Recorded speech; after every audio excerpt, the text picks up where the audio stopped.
Bismillahirrahmanirrahim. Assalamualaikum warahmatullahi wabarakatuh. Saya Nindya Aditya Jasman dengan NIM 19040100247. Nah, di sini saya akan menjelaskan sedikit terkait ekonomi wanita berpendidikan, disparitas dan produktivitas kerja. Jadi langsung saja.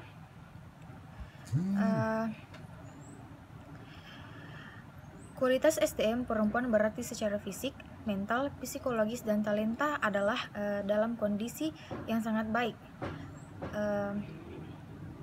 Apabila prestasi pendidikan perempuan dalam kualitas yang baik, maka produktivitas perempuan di dalam bidang ekonomi dapat ditingkatkan, sehingga perempuan mampu memberdayakan dirinya sendiri dan keluarganya secara lebih mandiri, serta mampu mensejahterakan kehidupan secara optimal. Sebelum mendeskripsikan kemampuan ekonomi wanita berpendidikan, tampaknya masalah disparitas gender di bidang pendidikan ini perlu dikaji secara lebih mendalam. Mengapa demikian? Pada banyak negara, diskrepensi pendidikan masih secara gender. Akses pendidikan bagi kaum pria cenderung lebih besar ketimbang wanita.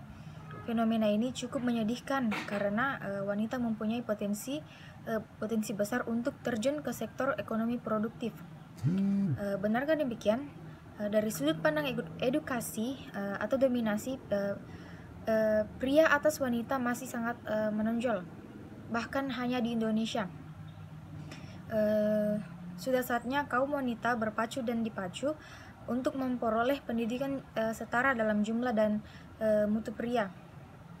Pakar ekonomi pendidikan dan World Bank dalam bukunya yang berjudul The Economics of Education, Practice and Studies mengemukakan bahwa di daerah perkotaan, urban atau pedesaan di negara manapun, jumlah wanita penganggur jauh lebih banyak daripada pria.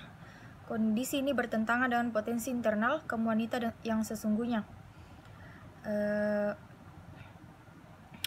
Tenaga kerja wanita pada tahun 2003, pemerintah telah mengesahkan Undang-Undang Ketenagakerjaan yang di dalamnya terdapat pula aturan mengenai pekerjaan perempuan. Namun pada kenyataannya, penerapan Undang-Undang Ketenagakerjaan tersebut belum maksimal. Implementasi undang-undang yang terhambat peraturan pelaksananya adalah salah satu dampak dari lemahnya pelaksanaan koordinasi antar instansi atau lembaga pemerintah.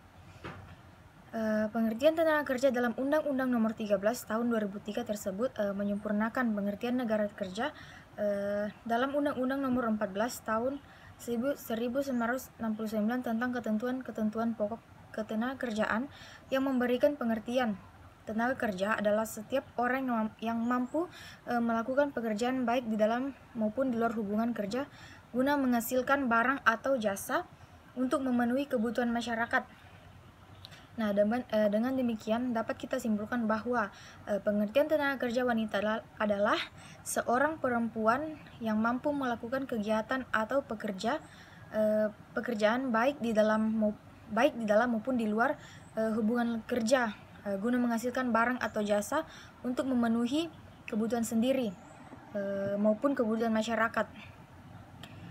Dan jumlah pekerja perempuan di Indonesia semakin meningkat.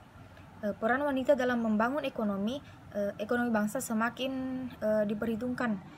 Dan data yang penulis himpun menyebutkan bahwa jumlah pekerja perempuan di sebagian besar daerah Indonesia lebih dari setengah jumlah pekerja laki-laki. Begitu pula dengan permintaan terhadap tenaga kerja perempuan yang jumlahnya tidaklah sedikit. Bahkan secara keseluruhan jumlah tenaga kerja perempuan di Indonesia lebih banyak daripada laki-laki.